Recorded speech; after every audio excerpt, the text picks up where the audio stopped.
मुख्यमंत्री श्री विष्णुदेव साय ने छत्तीसगढ़ राज्य बाल अधिकार संरक्षण आयोग के 15वें स्थापना दिवस समारोह के मौके पर बाल अधिकारों के प्रति जागरूकता लाने के लिए सार्थक एवं रक्षक अभियान का शुभारंभ किया। इस अवसर पर राजधानी रायपुर स्थित पंडित दीनदयाल ऑडिटोरियम में आयोजित कार्यक्रम को संबोधित करते हुए कहा कि राज्य के सुदूर अंचलों में बाल अधिकारों के प्रति जागरूकता बढ़ाने में राज्य बाल अधिकार संरक्षण आयोग की महत्वपूर्ण भूमिका है। छत्तीसगढ़ राज्य बाल अधिकार संरक्षण आयोग की अध्यक्ष श्रीमती वर्णिका शर्मा ने आयोग की कार्यों की विस्तार से जानकारी दी। गौरतलब है कि सार्थक अभियान बाल अधिकारों के प्रति जागरूकता लाने एवं रक्षक अभियान विश्वविद्यालयों में बाल अधिकार संरक्षण कानूनों की विशेष जानकारी प्रदान करने के लिए संचालित की जा रही है। आज छत्तीसगढ़ राज्य बाल अधिकार संरक्षण आयोग का 15वां स्थापना दिवस है।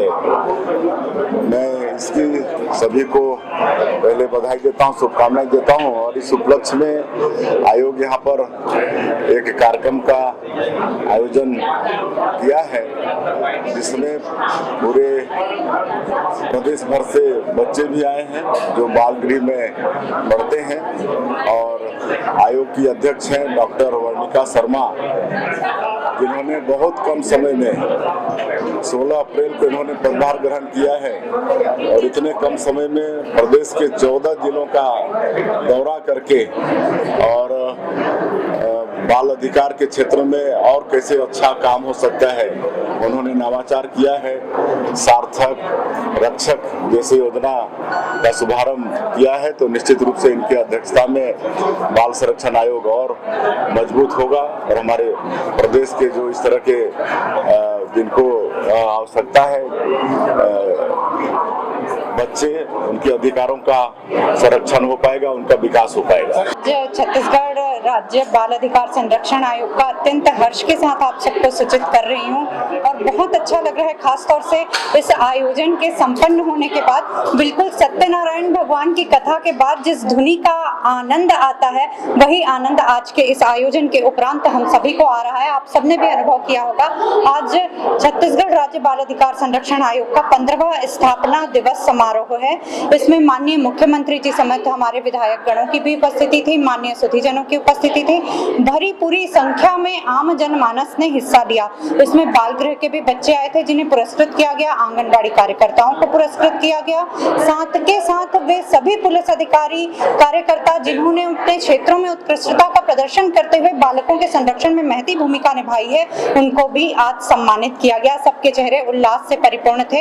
इसके अलावा आज हमने अपनी 2 महती योजनाओं को लॉन्च किया है, निवेदित किया है, जिसमें पहली योजना है सार्थक। बाल गृहों में बच्चे 18 वर्ष की आयु तक रहते हैं, परंतु इसके उपरांत उन बच्चों को बालोदय योजना के तहत एक राशि तो दी जाती है, पर हमारा निवेदन था आयोग का कि आगे उनका समाज पुनर्वास हो सके। समाज पुनर्वास के अंतर्गत ये बात सम्मुख आती है कि हम आगे किन्हीं औद्योगिक घरानों से, कारपोरेट सेक्टर से, अन्य क्षेत्रों से जो रोजगार के बड़े अवसर उपलब्ध करा सकते हैं, उनसे संयोजन स्थापित करके उन बच्चों को केवल एक निश्चित राशि न दें, बल्कि उनके कुटुंब के बसने तक के उनके लिए सहयोगी हो सके।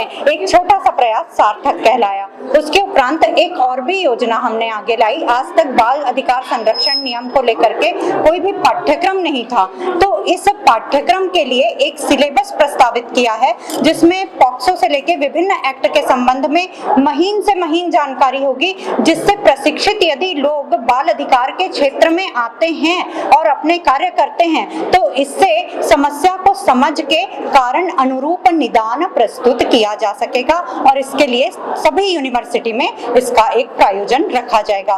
तीसरी महत्वपूर्ण बात थी जो आप सभी को पसंद आएगी कि संवेदनशील विषयों पे कॉमिक्स का निर्माण किया गया है, जिससे बच्चे सहज भाव से जागरूकता को अपनी स्वीकार्यता दे सकें। जैसे good touch, bad touch, safe touch को लेकर के दंतेवाड़ा में मिर्ची वाली समस्या, मिर्ची तोड़ने आंध्रा जा रहे बच्चों को लेकर के। तीसरी बात थी कि हम इसमें राइट टू एजुकेशन पे, जो शिक्षा का अधिकार है उस पे, इस प्रकार से विभिन्न प्रकार की और मानव तस्करी पे जागरूकता लाने कॉमिक्स का विमोचन किया है। साथ ही एक सम्मान समारोह था। तो इस प्रकार से अपने 41 दिनों के कार्यकाल में मैंने लगभग 14 जिलों का दौरा किया और इन जो क्षेत्रों में समस्याओं का प्राथमिक आंकड़ा एकत्रित किया, उसके आधार पे एक छोटा सा गिलहरी प्रयास आप सबके सामने निवेदित है।